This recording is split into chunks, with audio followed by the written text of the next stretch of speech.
Each week we bring you stories of athletes who inspire us. The world has been battling the COVID-19 pandemic for almost 2 years now. Many of us are required to make sacrifices to keep ourselves and those around us safe. That is a choice Julian Kuper from Central Catholic makes every day to keep his little brother safe.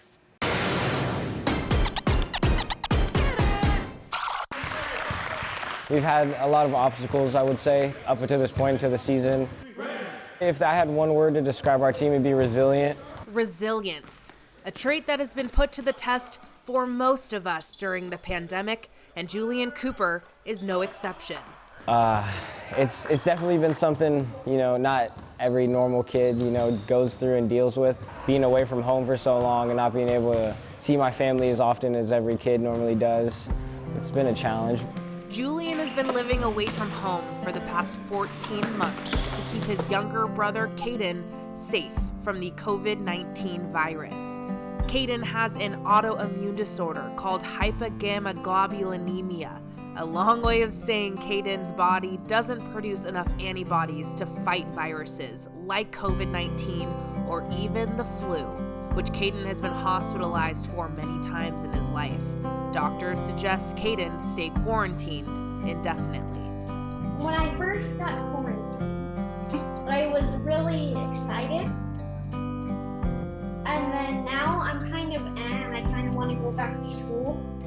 And I also miss my brother. With no end to the COVID-19 pandemic in sight and in-person classes at Central Catholic opening back up, the choice was either keep Julian quarantined at home or find another place to live.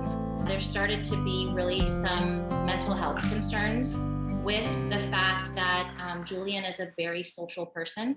It was hard for him. Well, it was probably about maybe 4 or 5 months into the pandemic, and she started talking about, I don't know how Jules is supposed to get back to school. I don't know how, he's really missing his friends. I don't know how we're supposed to do this. We just all agreed that if he needed somewhere to live, we had a room, he was welcome. The Halversons opened their home to Julian. When they first told me that he was going to live with me, I was really excited. Aiden Halverson is one of Julian's best friends. I've always kind of wanted like a brother. I've never had that. I have an older sister. I don't have any brother like older or younger. So when I found out he was living with me, I was really excited. And I think he was excited too, just to, be able to keep doing school and everything that's going on with him. So you take the friends and the athletics away, I think you've taken a huge part of the high school experience and potentially great learning experience as well away. So yeah, it just seemed like the right thing to do and a natural thing for us. They've taken me in, it was like treating me like a son that they didn't have. I was with them at their family's Thanksgiving. I was with them for Christmas, opening presents with them on Christmas Day. So it's been good. I'm very thankful for them and how they've treated me and brought me in as their son, I would say. But of course, Julian misses his family and his younger brother. My little best friend, my sidekick.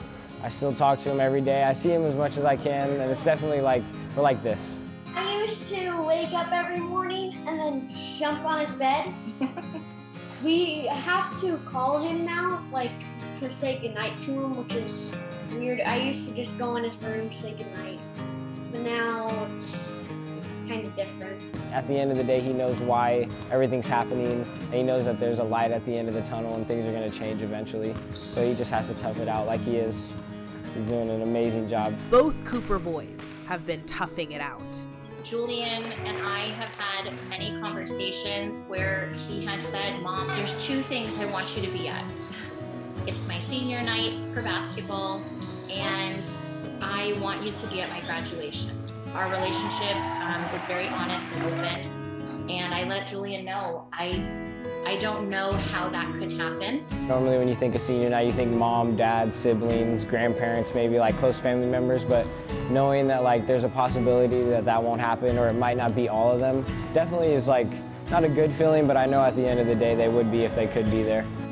In my place will be Denise and Jimmy and their family.